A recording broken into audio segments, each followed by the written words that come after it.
Bonjour chers fidèles abonnés de la chaîne 100% Digital Team TV. Conscient que la réalisation de l'égalité entre les sexes est un facteur essentiel pour le développement durable, le Burkina Faso s'est engagé en faveur de l'égalité des sexes. Cet engagement s'est matérialisé par l'élaboration d'une politique nationale genre adoptée en 2009, dont le but est de contribuer au développement harmonieux, équilibré et intégral de tous les Burkinabés, hommes et femmes, tout en éliminant les inégalités et disparités liées à l'identité du genre, et cela dans tous les domaines. Les mesures prises sont déjà traduites dans l'éducation, la santé et la participation politique des femmes. Cependant, des défis restent à relever. Pour en parler, nous recevons M. Wincom Somé, spécialiste en développement et genre. Bonsoir M. Wincom Somé. Oui, bonsoir mademoiselle Touré, bonsoir aux abonnés de la Team TV. Okay. Je le disais tout à l'heure, vous êtes spécialiste en genre et développement, Oui, c'est ça? c'est ça. Okay. Une petite présentation pour nos internautes. Oui, bon, moi c'est Wincom Somé, spécialiste en genre et développement et plaidoyer. Voilà, je suis responsable dans une ONG. Voilà, et je suis à Ouagadougou. D'accord. Nous n'allons pas tarder à rentrer dans le vif du sujet, M. Somé. Dans quel sens utilisons-nous la notion d'égalité entre les sexes? Alors, cela dépend d'après, comme vous avez parlé du sens, dans le sens dans lequel nous nous trouvons. Voilà, si on veut parler de manière biologique, d'abord le sexe, c'est une question de homme-femme. Voilà, avec l'aspect biologique que nous connaissons. Alors, maintenant, dans l'aspect développement, nous avons ce que nous appelons égalité de sexe, où on essaie d'associer le sexe féminin et le sexe masculin, voilà, leur participation au développement de leur localité, de leur société. On entend souvent égalité du genre et équité liée au genre. Est-ce que c'est la même notion? Alors, déjà, équité du genre, égalité du genre, il faut aller d'abord dans la compréhension même du concept genre. Voilà, d'abord au préalable. Alors, le genre, c'est quoi? Le genre, c'est, en fait, c'est un rôle, c'est le rôle ou la responsabilité, en fait, constitutif dans une société. Ça veut dire quoi? Alors, lorsque vous arrivez dans une communauté, on ne définit pas le genre basé sur l'aspect biologique. Voilà, le genre, c'est quoi? C'est quelle est la place de l'homme et de la femme dans la société, le rôle qu'il leur a assigné. Voilà, c'est un peu comme un construit social et ces rôles peuvent varier, voilà, d'une localité à une autre, pardon. Ces rôles peuvent être évolutifs, pardon. Voilà, donc en fait, et c'est ce qui fait que aujourd'hui, on essaie de faire la différence entre le genre et le sexe. Parce qu'aujourd'hui, quand on parle de sexe et de genre, pardon, les gens ont tendance à vouloir l'associer au sexe. La différence, non, c'est différent. Voilà, le genre est un peu loin de ça. Alors, pourquoi équité et égalité? Parce que quand on arrive dans une société, on voudrait que toutes les parties prenantes de cette société soient, et comme on appelle, associées à tout projet de développement de manière égale. D'accord. Voilà. Comme pas d'équité, que tout le monde apporte ce qu'il peut apporter, voilà, pour la bonne marche de la société. Donc c'est un peu ça, de manière simple, pour expliquer de manière simple, pour que les auditeurs puissent, vos abonnés puissent comprendre et tout ça. Dans ce sens, quel est le lien entre égalité et le développement? Égalité du genre. Le genre et le développement. Alors aujourd'hui, on parle de genre et de développement. Pourquoi? Parce qu'on s'est rendu compte que d'abord, il faut repartir un peu dans l'histoire pour pouvoir mieux comprendre les choses. On s'est retrouvé où on parlait de ce qu'on appelle, implication de la femme dans le développement, intégration de la femme dans le développement. On avait occulté le côté où il fallait associer les deux entités, homme-femme. Voilà, on s'est lancé dans des projets où on dit appui aux femmes, faut mettre les femmes devant, faut mettre les femmes, tout en occultant les hommes, pensant que bon, c'est l'être dominant et puis bon, donc faut être focus sur les femmes. Et c'est l'erreur qui a été faite. On s'est rendu compte que les projets de développement n'avançaient pas. Il n'y avait pas de résultats probants. Alors, on s'est dit qu'il fallait associer ce concept de genre au développement. Le genre, c'est quoi? Vous arrivez dans le genre et développement, c'est quoi? C'est un peu une méthode de développement. Je vais aller par des exemples simples pour que vous puissiez mieux comprendre. Alors, vous arrivez dans une localité, vous voulez développer des projets, voilà, dans cette localité. Vous arrivez, il y a une étude préalable, voilà, comment le genre est dans cette localité, comme je l'ai dit, comment les gens sont organisés. Voilà. Quelle est l'entité qui est vulnérable dans la localité? C'est pourquoi au Burkina, quand on arrive dans des villages ou bien dans des communes, on a tendance à toujours croire que c'est la femme qui est vulnérable. Ça, c'est la réalité. C'est pourquoi aujourd'hui, on pense que quand on parle des gens, on voit automatiquement femme. Parce que c'est elle qui est vulnérable. Mais est-ce qu'en réalité, c'est pas vraiment la femme qui est l'entité vraiment Oui, vulnérable? au Burkina, les études ont montré que c'est la femme qui est vulnérable. Ailleurs, vous pouvez arriver dans d'autres localités hors de l'Afrique. Vous allez voir que c'est les hommes qui sont vulnérables. Voilà. Le genre, c'est ça. Et il faut dire aussi, entre parenthèses, avant de revenir, aujourd'hui, vous avez des pays où les homosexuels, les transsexuels ont été intégrés dans le genre. Parce qu'ils sont vulnérables. Donc, quand on monte des projets, on tient compte aussi d'eux. Voilà. Mais au Burkina, nous, on n'est pas encore là. On est sur d'abord cette histoire des hommes-femmes. Voilà. Les femmes sont vulnérables. C'est pourquoi on a décidé, lorsqu'il y a un projet de développement, il faut associer les deux entités de manière égale et équitable. C'est-à-dire, qu'est-ce que la femme peut apporter à ce projet? Qu'est-ce que les hommes peuvent apporter à ce projet? Voilà. Il ne faudra pas laisser les hommes seuls et prendre le projet à cœur et mettre les femmes en arrière-plan. Ou bien vouloir miser tout le projet sur les femmes, ça ne marchera pas. Il faut associer toutes les entités de manière égale et équitable. Donc c'est un peu ça. D'accord. On va rester dans le contexte du Burkina Faso. Quelle analyse faites-vous du genre au Burkina Faso? Avant c'était mal compris. Avant, c'était mal compris. Mais de nos jours, aujourd'hui, tous les projets de développement des ONG, même les bénéficiaires et les acteurs de mise en œuvre des projets de développement ont commencé un peu à assimiler ce concept de genre. Voilà. Parce que moi-même, j'ai eu à travailler dans un projet où il fallait intégrer genre et sécurité alimentaire et nutritionnelle. Voilà. Donc, il fallait former d'abord les bénéficiaires sur ce concept, leur faire comprendre que c'est important d'associer genre et développement. Et même les acteurs de mise en œuvre des projets, il fallait les faire comprendre. Voilà. Il fallait les former. Parce que s'ils ne sont pas formés, c'est difficile pour eux d'aller mettre en œuvre certains projets. Mais il y a une évolution. Il y a une évolution au Burkina. C'est vrai qu'il tarde à venir, mais quand même, on est sur la bonne voie. Voilà. Okay. Mais pour l'heure, pouvons-nous parler de véritable égalité entre les sexes au Burkina Faso? Sur tous les plans. Sans faux fuyant, il faut le dire que on est sur la voie, on est sur la bonne voie, mais aujourd'hui, quand même, on a fait des avancées majeures parce que on retrouve quand même toutes les entités. Voilà, aujourd'hui, quand on parle d'entité au Burkina, c'est entité homme-femme, voilà, côté genre. Alors, on les retrouve quand même sur toutes les sphères. Voilà, des développements politiques, juridiques, social, économiques, tout, on les retrouve quand même sur toutes les femmes, voilà. C'est vrai qu'il y a du chemin, mais bon, il y a déjà un grand pas qui est fait. Et aujourd'hui, je me réjouis quand même qu'il y ait un ministère dédié au genre. C'est vrai qu'avant, on parlait du ministère de la femme, voilà, mais aujourd'hui, j'ai été très content quand j'ai vu le ministère de la femme devenir ministère des genres. Le ministère du genre, parce que j'étais très content.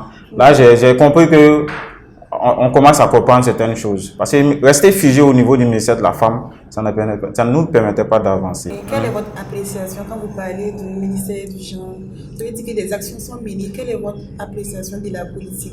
Oui, beaucoup d'actions sont menées. Voilà, mais quand on parlait du ministère, avant c'était le ministère de la femme, hein, quand on parlait du ministère de la femme, on avait tendance à tout focaliser sur la femme. C'est vrai, c'est votre ministère. Bon, excusez-moi, je parle de vous. C'est le ministère de la femme, mais on avait trop tendance à se focaliser sur la femme. Tous les projets qui arrivaient automatiquement sur les femmes. Alors, vous n'êtes pas dit que certainement on en avait besoin, les femmes? Oui, je suis d'accord. Mais il fallait quand même associer, quand on développe un projet pour des femmes, il faut associer au moins l'autre entité. C'est comme Sankara l'a dit, à votre faveur, une fois, je vais le paraphraser. Il a dit on ne peut pas développer le Burkina Faso sans l'autre moitié. Voilà. Mais vous ne pouvez pas développer aussi les femmes sans l'autre moitié. Est-ce que vous comprenez? C'est ça. C'est l'erreur pas l'erreur, mais c'est un peu cet amalgame que nous avons créé qui ne nous permettait pas d'avancer rapidement. Voilà pourquoi il fallait mettre ce concept de genre dans le milieu, dans la sphère gouvernementale pour faire avancer les choses. Voilà, pour comprendre que tout projet de développement, même si ça concerne les femmes, il faut associer quand même l'autre entité. Voilà, de manière égalitaire pour que l'autre aussi peut apporter sa contribution au développement. Okay. Voilà. Vous êtes spécialiste dans le domaine. Oui. Qu'est-ce que vous préconisez vraiment pour réussir à installer cette Oui. chance pour tous au Burkina Faso? Oui, bon, je vais aller d'un exemple très simple pour expliquer, pour que les gens comprennent. D'accord. Vous prenez par exemple la subvention dans le domaine agricole. Vous prenez la subvention des semences améliorées. Et semences améliorées, c'est les semences qui ont subi un certain nombre de changements qu'on distribue aux exploitants agricoles, voilà, familiaux ou aux amours de culture, afin que ces semences-là font face aux aléas climatiques. Voilà, tu vois. Alors, et aujourd'hui, on se retrouve où? Vous voyez le coton qui prend la plus grande partie de la subvention. Vous prenez le maïs. Alors que sur le terrain, quand vous allez sur le terrain, vous avez la majeure partie des cultures faites par les femmes. C'est pas le coton, c'est pas le maïs. Vous partez, vous vous retrouvez au niveau du sorgho, vous vous retrouvez au niveau du niébé, par moment le mil, le sésame et autres. Mais le gouvernement, dans sa politique de subvention, subventionne beaucoup plus le coton et autres. Alors que nous connaissons nos réalités. Quand vous allez dans les amours de culture, la femme, elle se trouve dans un foyer, une exploitation agricole. Elle va cultiver pour son homme d'abord. Quand elle finit, elle repart dans son champ. D'abord, l'homme a eu la plus grande subvention. La femme n'a rien eu. Elle est obligée d'abord d'aller cultiver pour son homme, revient dans son champ. Alors, pourquoi? Il fallait, nous avons plaidé en son temps, qu'il faille subventionner plus les cultures faites par les femmes. Est-ce que vous voyez? Le sorgho, parce que c'est elle qui occupe plus le domaine agricole. Donc, si, pas au-delà des hommes, mais de manière équitable. On fait 50%, 50%. Si on subventionne le coton ou le maïs, 50%. On subventionne le sorgho, le mil, ou bien le nébé, 50%. En fait, c'est comme ça qu'il faut introduire dans chaque concept, adapté dans chaque milieu, que ce soit le domaine de l'eau, l'agriculture, l'élevage. C'est comme ça qu'il faut intégrer tous ces aspects de genre-là. Et au-delà de ça, je vais aller dans un autre exemple, mais je sais qu'aujourd'hui, cette politique a commencé à être adoptée. Mais quand vous prenez la gestion de l'eau, vous arrivez dans des communes où on crée des forages ou des fontaines, et c'est les hommes qui gèrent. Dans le comité de gestion, autant c'était les hommes. On dit non. Chaque matin à 5 h, 6 h, c'est 4 h du matin, c'est les femmes qui vont puiser l'eau. Un homme ne va pas à la fontaine ou au puits. Pourquoi ne pas attribuer aussi cette gestion aux femmes? Elles connaissent quelles sont les réalités au niveau des fontaines ou des puits ou des forages. Donc c'est un peu ce concept-là. En fait, voilà, c'est un projet de développement qui est participatif. On ne doit pas occulter quelqu'un. Voilà. Si une personne, une entité sociale peut participer au bon déroulement du projet, il faut l'associer, c'est tout. Voilà. Pas se baser sur les questions. C'est vrai que la question du genre est beaucoup influencée par les stéréotypes, par comment on appelle ça, les conditions sociologiques que nous connaissons et tout ça. Donc, voilà, c'est un peu ça. Notamment, le contexte burkinabé montre qu'il y a toujours du chemin à faire. Bien sûr. Avec le nouveau gouvernement de le nouveau ministre, Okay. M. Lassina Zerbo. Exactement. On voit qu'il y a 6 femmes sur 26 ministres. Sur ce point, bon, déjà on allait dans un gouvernement resserré. Donc, il faut comprendre. Et puis, c'est un gouvernement de combat. D'accord. Voilà, c'est un gouvernement de combat. Je ne dis pas que les femmes n'ont pas leur place. On pouvait faire 50%, 50%. Mais souvent, il y a une réalité aussi que nous devons, vous les femmes, que vous devez associer dans votre lutte. Souvent, les femmes refusent même de s'engager. Voilà. On va vouloir 50% dans le gouvernement. Il y a des femmes qui ne sont pas prêtes. à occuper certains postes de responsabilité. Pourtant, moi, on m'a pas appelé. Non, je ne dis pas non. Mais par moment aussi, il y a la disponibilité. Ah, mon mari a dit tant, En fait, c'est un peu compliqué. Mais ce n'est pas un alibi ou bien pour se désengager de la lutte, non. On peut continuer, mais il faut aussi que les femmes... Il faut une volonté, voilà. Quand on veut quelque chose, il faut aller à 100%, quoi. À la fin, on se retrouve, on dit, ouais, mon mari a dit ça. C'est compliqué. Est-ce que vous comprenez? Mais je ne justifie pas, en fait, le nombre réduit des femmes dans le gouvernement. On pouvait faire mieux. Donc, vous disiez qu'on pouvait faire mieux. On pouvait faire mieux, exactement. C'est insuffisant, le nombre de femmes. On pouvait faire mieux.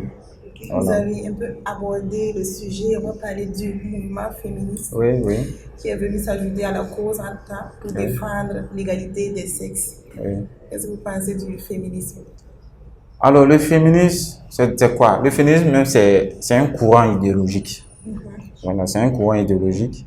C'est une histoire.